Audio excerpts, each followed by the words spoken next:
Magandang araw sa inyong lahat. Ako'y labis na natutuwa na makasama kayo sa ating pagtitipon na ito. Isang mainit na pagbati sa bawat isa sa inyo na nanonood ngayon. Ako'y umaasa na kayo ay nasa mabuting kalagayan at puno ng pag-asa habang tayo'y nagkikita-kita sa ating video na ito. Ngayon tayo'y magsasama-sama upang talakayin ang isang napakamahigpit na tema na tiyak na makapagbibigay inspirasyon at lakas sa ating mga puso at isipan. Ang ating paksa para sa araw na ito ay mahiwagang panalangin, maniwala at makita ang Diyos na kumikilos pabor sa iyo.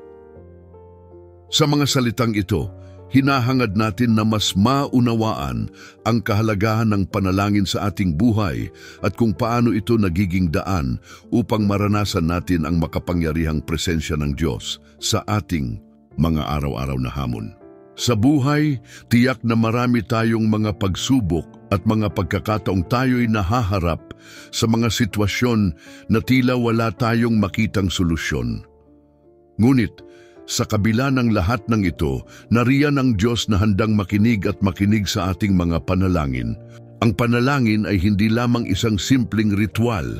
Ito ay isang makapangyarihang kasangkapan na maaari nating gamitin upang kumonekta sa ating manlilikha.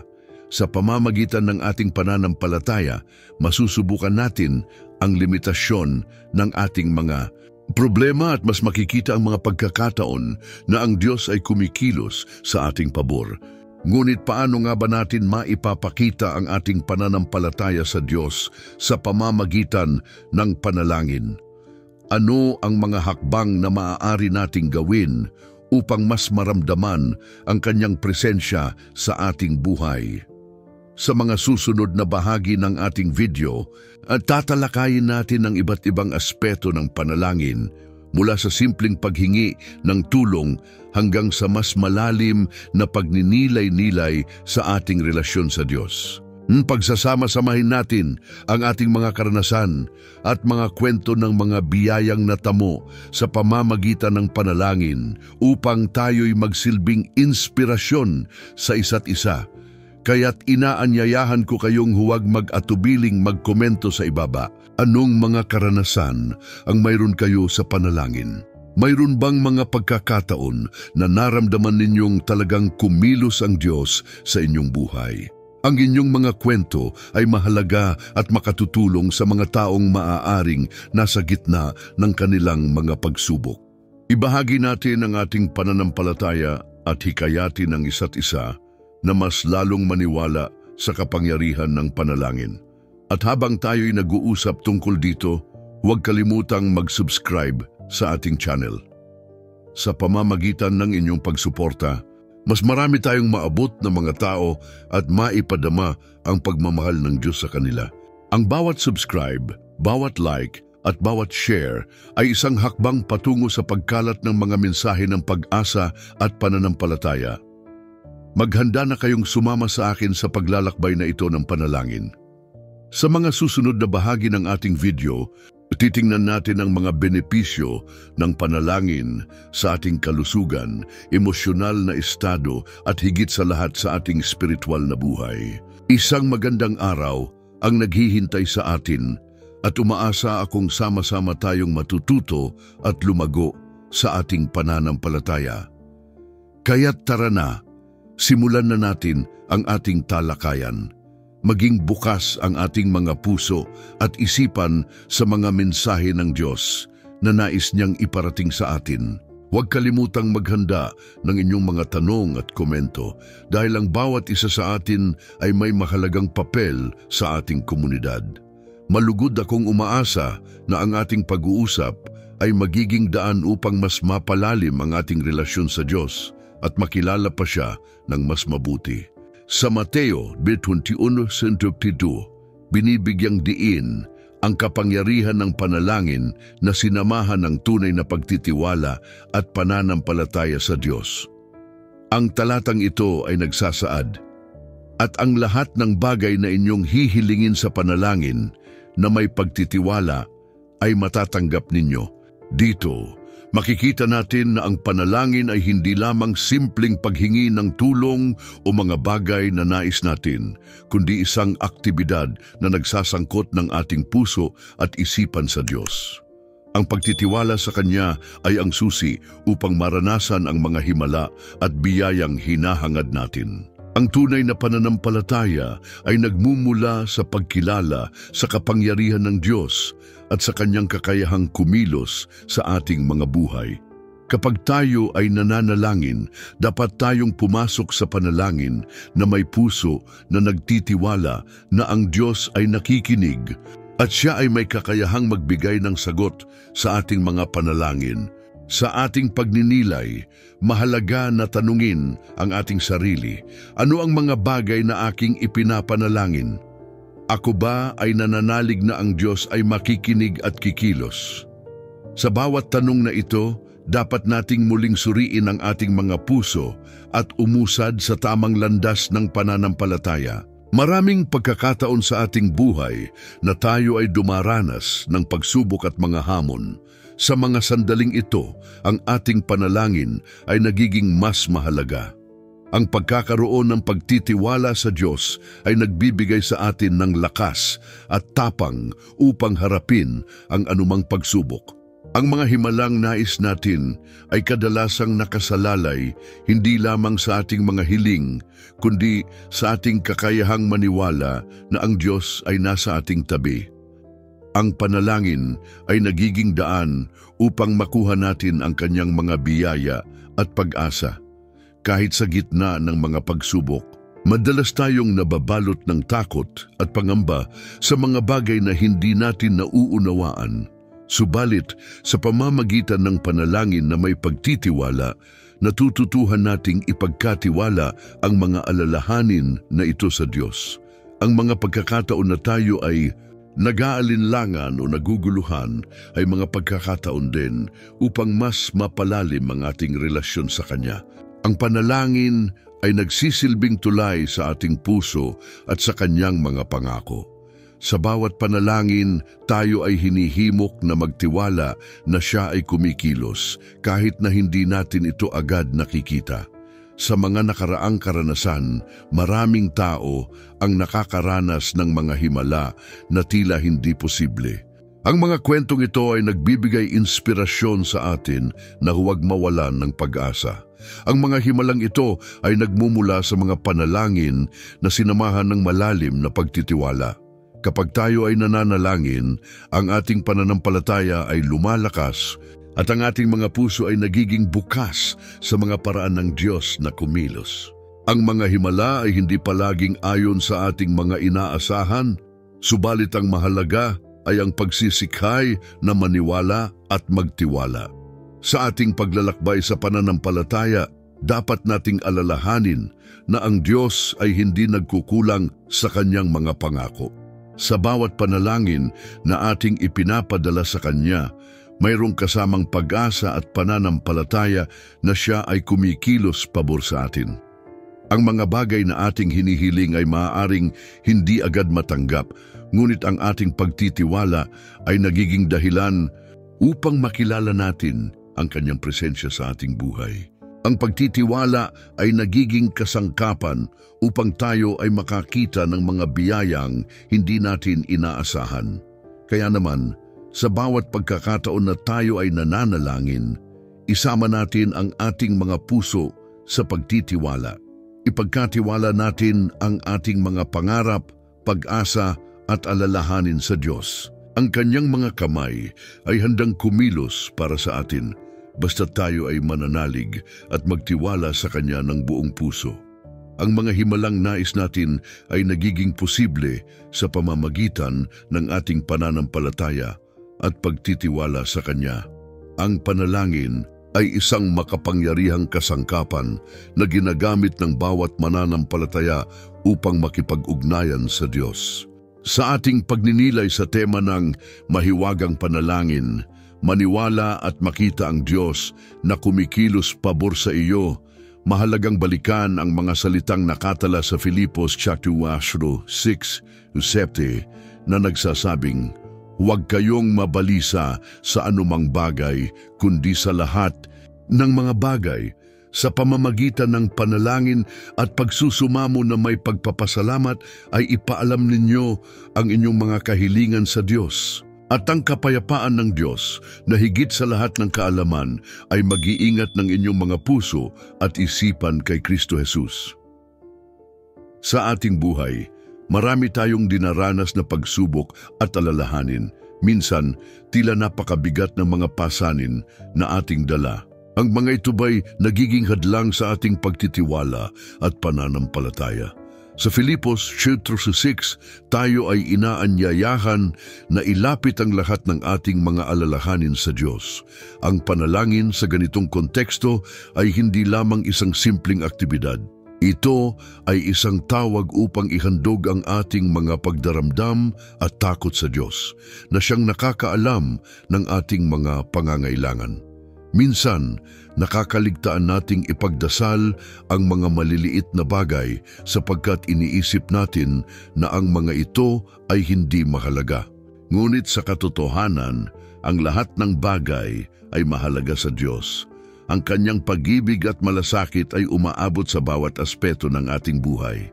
Sa ating panalangin, tayo ay nagiging bukas sa mga biyayang maaaring ibuhos ng Diyos sa ating mga puso. Tayo ay hinihimok na magtiwala, sapagkat sa pagtitiwala, doon natin natutuklasan ang kapayapaan na hindi maipaliwanag. Ang talatang ito ay nagpapakita na ang tunay na kapayapaan ay nagmumula sa Diyos. Sa panahon ng krisis, ang ating mga puso at isipan ay madaling maguluhan at magduda. Ngunit sa pamamagitan ng panalangin, ang Diyos ay nag-iingat sa ating mga damdamin at kaisipan. Isipin mo ang mga pagkakataong ikaw ay nag-alala at nagduda. Sa mga pagkakataong iyon, ang panalangin ay nagiging daan upang maibsan ang ating mga pangamba. Ang pagdadala ng ating mga kahilingan sa Diyos ay hindi lamang nagiging paraan upang siya ay makilala, kundi nagiging linaw din sa ating kalooban. Sa ating mga panalangin, may mga pagkakataong tayo ay hindi nakakakuha ng agarang sagot. Pero sa ating pagtitiwala, nagkakaroon tayo ng kakayahang makita ang Diyos na kumikilos sa ating paligid, kahit pa sa mga hindi inaasahang paraan. Ang kapayapaang dulot ng Diyos ay nagbibigay ng katiyakan na siya ay naririyan, nagtatrabaho pabor sa atin, kahit na ang ating mga mata ay hindi nakakita ng mga konkretong palatandaan. Dito natin makikita ang kahalagahan ng pananampalataya. Ang pananampalataya ay hindi lamang isang pag-asa sa mga bagay na hindi natin nakikita. Ito ay isang matibay na paniniwala na ang Diyos ay kumikilos sa kabila ng ating mga pangamba.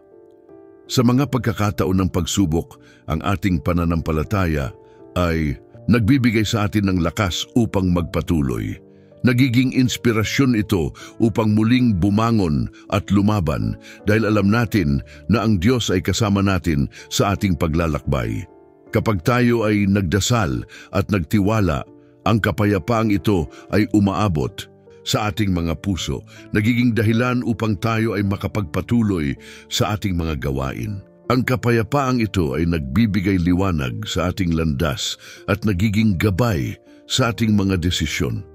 Sa ating paglalakbay, mahalagang malaman na ang Diyos ay hindi natutulog. Siya ay patuloy na kumikilos sa ating mga buhay, naghihintay lamang na tayo ay lumapit sa Kanya sa pamamagitan ng panalangin. Sa bawat pagkakataon na tayo ay nananalangin, tayo ay nagiging bahagi ng isang mas malawak na plano ng Diyos. Ang ating mga panalangin ay nagiging tulay upang ang Kanyang mga biyaya ay dumaloy sa ating mga buhay. Kaya't sa bawat hakbang na ating ginagawa, dalhin natin ang lahat ng ating mga alalahanin sa Kanya. Sa ganitong paraan, matututo tayong maniwala at makita ang Diyos na kumikilos pabor sa atin. Sa ating pagtitiwala at pananampalataya, tunay na makikita natin ang kanyang mga himala sa ating mga buhay. Ang pananampalataya ay isang mahalagang aspeto ng ating buhay bilang mga Kristiyano. Sa Hebreo 11:1, sinasabi na ang pananampalataya ay ang katiyakan sa mga bagay na inaasahan, ang katibayan ng mga bagay na hindi nakikita. Sa simpleng pahayag na ito, na ipapahayag ang kahulugan ng tunay na pananampalataya. Hindi ito lamang isang ideya o isang teorya. Ito ay isang buhay na karanasan na nag-uudyok sa atin na maniwala sa mga bagay na hindi pa natin nakikita, ngunit tiyak na ipagkakaloob ng Diyos. Sa ating pang-araw-araw na buhay, madalas tayong nahaharap sa mga sitwasyon na puno ng takot at pagdududa. May mga pagkakataon na ang ating mga panalangin ay tila hindi nasasagot o ang mga bagay na ating inaasahan ay tila napakalayo. Sa mga ganitong pagkakataon, ang ating pananampalataya ang nagsisilbing ilaw na naggagabay sa atin. Pinapaalala nito sa atin na hindi tayo nag-iisa at sa kabila ng mga hamon, mayroon tayong Diyos na laging handang kumilos pabor sa atin. Ang pagkakaroon ng pananampalataya ay hindi nangangahulugang hindi tayo magkakaroon ng mga pagsubok. Sa halip, ito ay nangangahulugang mayroong pag-asa sa kabila ng mga pagsubok. Sa mga pagkakataong tila ang lahat ay nasa dilim, ang pananampalataya ang nagbibigay liwanag. Ang pananampalatayang ito ay nagtuturo sa atin na hindi lamang umasa sa nakikita at agarang resulta, kundi maniwala sa mga bagay na hindi pa natin nakikita. Ito ay ang pag-asang nagbibigay lakas sa ating mga puso at nag-uudyok sa atin na ipagpatuloy ang ating paglalakbay sa pananampalataya. Sa konteksto ng panalangin, ang ating pananampalataya ay nagiging tulay upang makita natin ang mga himala ng Diyos sa ating buhay. Sa bawat panalangin na ating itinatanghal, ito ay dapat na may kasamang pagtitiwala sa kanyang kalooban. Ang Diyos ay laging nakikinig sa ating mga panalangin at ang kanyang mga plano para sa atin ay higit pa sa ating mga inaasahan. Minsan, ang mga sagot sa ating mga panalangin ay maaaring hindi agad natin makita, ngunit ang pananampalataya ay nagtuturo sa atin na patuloy na maghintay at umasa. Isipin natin ang mga tao sa Biblia na nagpakita ng ganitong uri ng pananampalataya.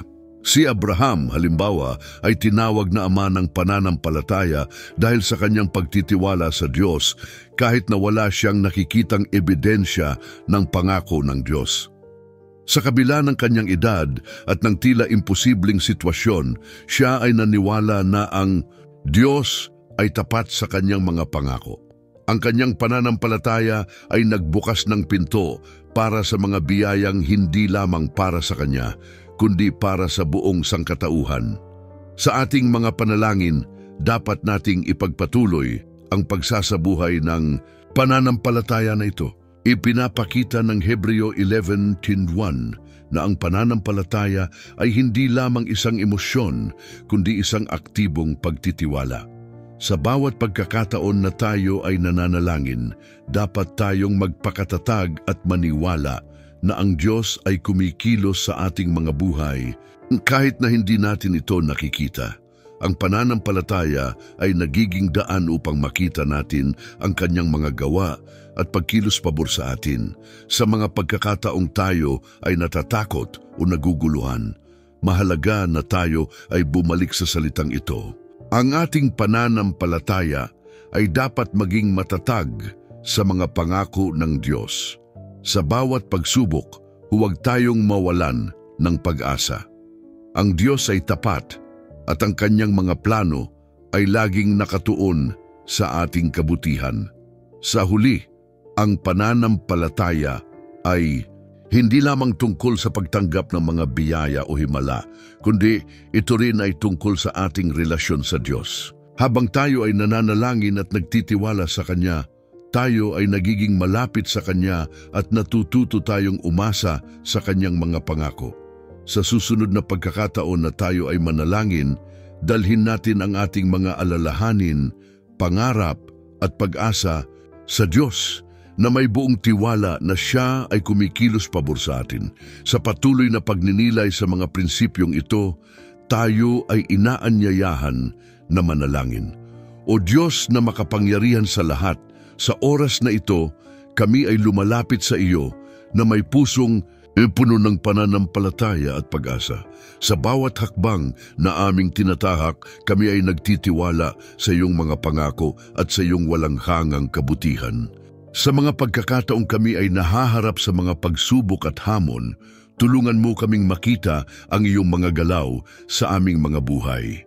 Ipinagdarasal namin na buksan mo ang aming mga mata upang makita ang mga himala na iyong inihanda para sa amin. O Ama, sa mundong puno ng ingay at kaguluhan, kami ay naguguluhan at minsan ay nawawala ng pag-asa. Subalit, sa aming mga puso, alam namin na ikaw ay naririyan sa bawat sulok ng aming mga buhay. Ipinagdarasal namin na sa bawat bagyo na aming dinaranas, maging matatag kami sa aming pananampalataya. Patuloy mo kaming bigyang lakas at tiyakin na sa likod ng bawat pagsubok, mayroong magandang plano na iyong nilikha para sa amin. Alam namin na sa iyong mga kamay ang lahat ng bagay ay posible. Sa mga pagkakataong kami ay nag-aalinlangan, ipaalala mo sa amin na ang aming mga pangarap at hangarin ay hindi naging walang kabuluhan. Ipinagdarasal namin na maging matatag kami sa aming mga desisyon at pagkilos, na palaging nakatuon sa iyo. Ipadama mo sa amin ang iyong pagmamahal at gabay upang kami ay patuloy na yumabong sa aming pananampalataya. Sa bawat araw na kami ay bumangon, tulungan mo kaming maging mapagpasalamat sa mga biyayang aming natamo. Minsan, kami ay nakakalimot sa mga maliliit na himala na nangyayari sa aming paligid. Ipinagdarasal namin na buksan mo ang aming mga mata upang makita ang mga ito. Sa bawat ngiti ng aming pamilya, sa bawat yakap ng mga kaibigan, sa bawat patak ng ulan na nagbibigay buhay sa lupa, lahat ng ito ay patunay ng iyong pagmamahal sa amin.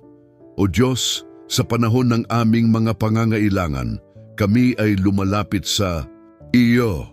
Sa mga pagkakataong kami ay naguguluhan sa mga desisyon na dapat naming gawin, ipakita mo sa amin ang tamang landas.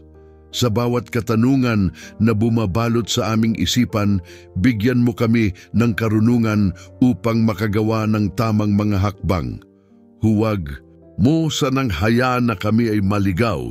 Sa halip, ipakita mo sa amin ang liwanag ng iyong katotohanan. Kami ay nananalangin para sa aming mga kapatid na nagdadalamhati, mga taong nawawalan ng pag-asa at mga nangangailangan ng iyong kapayapaan. Ipadama mo sa kanila ang iyong yakap upang malaman nilang hindi sila nag-iisa sa kanilang mga laban. Sa mga oras ng pagdududa, ipaalala mo sa kanila na ikaw ang aming kanlungan at kalakasan. Hayaan mo silang makatagpo ng pag-asa sa mga simpleng bagay sa buhay. O Panginoon, kami ay nananalangin din para sa aming mga leader, mga tagapagsalita ng iyong salita. Bigyan mo sila ng lakas at karunungan upang mas mapalalim pa ang kanilang pananampalataya at upang makapagbahagi ng iyong mga mensahe sa mas maraming tao. Sa kanilang mga salita, hayaan mo silang maging ilaw at gabay sa iba upang ang iyong kaharian ay patuloy na lumago sa aming mga komunidad. Sa mga pagkakataong kami ay may mga pangarap na tila napakalayo, ipaalala mo sa amin na sa iyo walang imposibleng bagay. Hayaan mo kaming magpatuloy na mangarap at sa bawat hakbang na aming gagawin, itaguyod mo kami upang makamit ang mga ito. Sa bawat pagkakataon na kami ay nawawalan ng pag-asa, ipaalala mo sa amin ang mga pagkakataong kami ay naabot ang aming mga mithiin sa pamamagitan ng iyong tulong. O Diyos, sa aming paglalakbay, huwag mo sanang hayaan na kami ay maging mapaghambog o makasarili sa aming mga tagumpay. Ipaalala mo sa amin na ang bawat tagumpay ay mula sa iyo. Sa halip, bigyan mo kami ng pusong mapagpakumbaba upang maibahagi ang iyong mga biyaya sa iba at maging inspirasyon sa kanilang buhay. Sa mga oras ng katahimikan, tulungan mo kaming makinig sa iyong tinig. Sa gitna ng kaguluhan, hayaan mo kaming makatagpo ng kapayapaan sa iyong presensya. Ipadama mo sa amin na sa bawat pagiyak at ngiti, ikaw ay naroroon, nagbibigay lakas at pag-asa. O Diyos, sa lahat ng ito kami ay nagtitiwala sa iyo, sa iyong mga plano at sa iyong mga pangako. Sa bawat hakbang ng aming buhay, hayaan mo kaming maging mga saksi ng iyong kabutihan at pagmamahal. Sa mga pagkakataong kami ay nahihirapan, ipaalala mo sa amin na ang aming mga pagsubok ay hindi hadlang, kundi pagkakataon upang mas makilala ka pa. O Diyos, kami ay patuloy na humihingi ng iyong gabay sa bawat hakbang na aming tatahakin. Sa mga pagkakataong kami ay naliligaw, bigyan mo kami ng liwanag upang makita ang wastong direksyon. Sa mga desisyon na dapat naming gawin, kami ay nananalangin na ang aming mga puso at isipan ay mapuno ng iyong karunungan. Huwag mo sanang hayaan na ang aming takot o pag-aalinlangan ay maging hadlang sa mga hakbang na dapat naming gawin. Sa halip, iparamdam mo sa amin na sa bawat pagsubok kami ay may kasama at sa bawat hamon kami ay may lakas na nagmumula sa iyo. O Ama, sa mga pagkakataong kami ay nabigo, tulungan mo kaming bumangon muli. Ipaalala mo sa amin na ang bawat pagkatalo ay hindi katapusan, kundi simula ng isang bagong pagkakataon upang matuto at lumago. Sa mga oras na kami ay nalulumbay, bigyang diin mo sa aming isipan na ang iyong pagmamahal ay hindi nagmamaliw. Sa mga pangarap na tila napakalayo, ipaalala mo sa amin na ang mga ito ay bahagi ng aming paglalakbay patungo sa mas mataas na layunin na iyong inihanda para sa amin. Sa paglipas ng mga araw, hayaan mo kaming maging mga tagapagdala ng iyong liwanag sa ibang tao. Sa mga simpleng paraan, tulungan mo kaming maging inspirasyon sa mga nasa paligid namin. Sa bawat ngiti, sa bawat mabuting gawa, hayaan mo kaming maging saksi ng iyong kabutihan.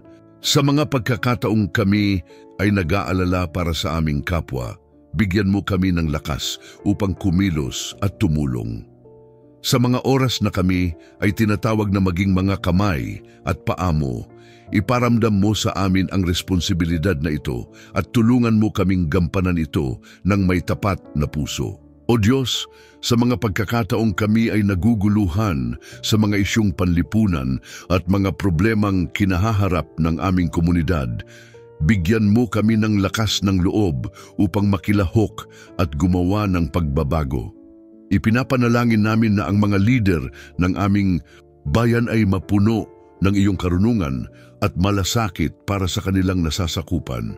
Ipadama mo sa kanila ang halaga ng bawat tao at hayaan mo silang maging mga tagapagsulong ng kapayapaan at kaunlaran. Sa pagtutulungan ng bawat isa, naway makamit ang tunay na pagkakaisa at pag-unlad para sa lahat. O Panginoon, sa bawat pagsubok na dumarating, kami ay humihiling ng iyong kapayapaan.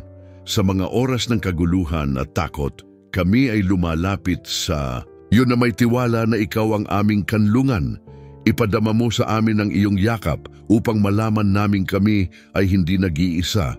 Sa mga pagkakataong kami ay nag-aalala sa aming mga pamilya at mga mahal sa buhay, kami ay nagpapakumbaba sa iyong harapan, humihiling na ingatan mo sila at bigyan ng kalakasan sa kanilang mga laban. Sa iyong mga kamay, kami ay nagtitiwala na sila ay magiging ligtas at masaya. Sa pagdapo ng bagong umaga, kami ay nagdarasal na bigyan mo kami ng pusong mapagpasalamat. Sa bawat araw, tulungan mo kaming makita ang mga biyayang iyong ipinagkakaloob. Maging ito man ay sa mga simpleng bagay o malalaking tagumpay, hayaan mo kaming maging mapagpasalamat at mapagpakumbaba. Ipaalala mo sa amin na sa kabila ng mga pagsubok, Maraming dahilan upang magpasalamat. Sa bawat patak ng ulan at sikat ng araw, sa bawat ngiti ng mga bata at yakap ng mga mahal sa buhay, lahat ng ito ay mga patunay ng iyong walang kondisyong pagmamahal. O Diyos, sa lahat ng aming mga panalangin, kami ay umaasa na ang aming mga puso ay patuloy na mapuno ng iyong liwanag at pagmamahal. Sa bawat hakbang ng aming buhay, hayaan mo kaming maging mga instrumento ng iyong kapayapaan at kabutihan. Sa mga pagkakataong kami ay nahihirapan, ipaalala mo sa amin na ang aming mga pagsubok ay may layunin at sa bawat pagsubok kami ay lumalago at nagiging mas matatag. Sa ngalan ng iyong anak na si Jesucristo, kami ay nagdarasal. Amen. Nasa huli ng ating pagninilay, nais kong ipaalala sa inyo ang kahalagahan ng pananampalataya sa ating mga buhay. Sa bawat hamon at pagsubok na ating kinakaharap, maaari tayong maging matatag at magkaroon ng pag-asa dahil sa ating pagkakaalam na may isang Diyos na kumikilos sa ating nangalan. Ang kanyang mga plano para sa atin ay puno ng kabutihan at pag-ibig, kahit na sa mga panahon ng kadiliman at kawalang katiyakan. Minsan, nagiging mahirap ang ating paglalakbay at maaaring bumaba ang ating mga pananaw. Subalit sa turo ng ating pananampalataya, na pagtatanto natin na ang mga pagsubok na ito ay hindi hadlang, kundi mga pagkakataon upang mas mapalalim ang ating relasyon sa Diyos. Sa mga pagkakataong tayo ay nawawalan ng pag-asa, tandaan natin na ang Diyos ay naririyan upang tayo ay iangat. Ang kanyang mga pangako ay hindi nagbabago. Sa bawat dasal na ating itinataguyod, sa bawat pag-iyak na ating dinaranas, naroon ang kanyang pakikinig at pagkilos. Ipinapaabot ko sa inyo ang isang hamon. Sa susunod na mga araw, subukan nating tingnan ang ating mga sitwasyon sa isang bagong pananaw. Maglaan tayo ng oras upang magmasid sa mga simpleng bagay na nagiging tanda ng presensya ng Diyos sa ating buhay. Minsan, ang mga himala ay hindi palaging malalaki o kapansin-pansin. Ang mga ito ay maaaring simpleng mga pangyayari na nagbibigay ng aliw sa ating puso, mga tao na nag-aabot ng tulong sa oras ng pangangailangan o mga pagkakataon na nagbigay sa atin ng kagalakan at kapayapaan. Ang mga ito ay mga pahiwatig ng kanyang pagmamahal at pagkilos.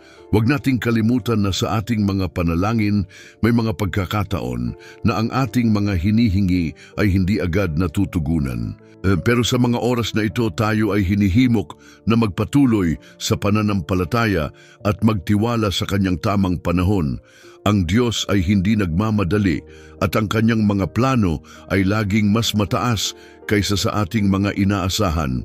Kaya't sa bawat hakbang ng ating paglalakbay, magtiwala tayo na ang kanyang mga kalooban ay laging nakabubuti para sa atin. Sa mga susunod na araw, maglaan tayo ng oras para sa ating sarili at sa ating relasyon sa Diyos. Magbasa ng kanyang salita, magdasal ng taimtim at mag-isip ng mga bagay na nagbibigay ng pasasalamat. Isipin ang mga bagay na ating natamo at ang mga biyayang natanggap. Ang mga ito ay dapat magbigay inspirasyon sa atin na patuloy na maniwala at umasa. Bilang ating pagtatapos, nais kong ipanalangin ang bawat isa sa inyo, naway patuloy kayong mapuno ng liwanag at pag-asa. Huwag kalimutang isama ang Diyos sa bawat hakbang ng inyong buhay at laging buksan ang inyong puso sa kanyang mga plano. Sa mga pagkakataong kayo ay nahihirapan, huwag mag-atubiling lumapit sa Kanya. Siya ang ating sanggalang at lakas at sa Kanya makikita natin ang tunay na kahulugan ng pag-asa. Sa bawat pag-alala sa ating mga panalangin, atin sanang ipagpatuloy ang ating paglalakbay na may pananampalataya sa Diyos na kumikilos pabor sa atin. Sa Kanya, umaasa tayo sa mga bagay na hindi pa natin nakikita, ngunit sa ating pananampalataya, makikita natin ang Kanyang mga himala. Magsimula tayo ngayon at patuloy na itaguyod ang ating mga puso sa Kanya. Pagpalain tayo ng Diyos sa ating mga pagsisikap at sa ating mga pangarap. Amen.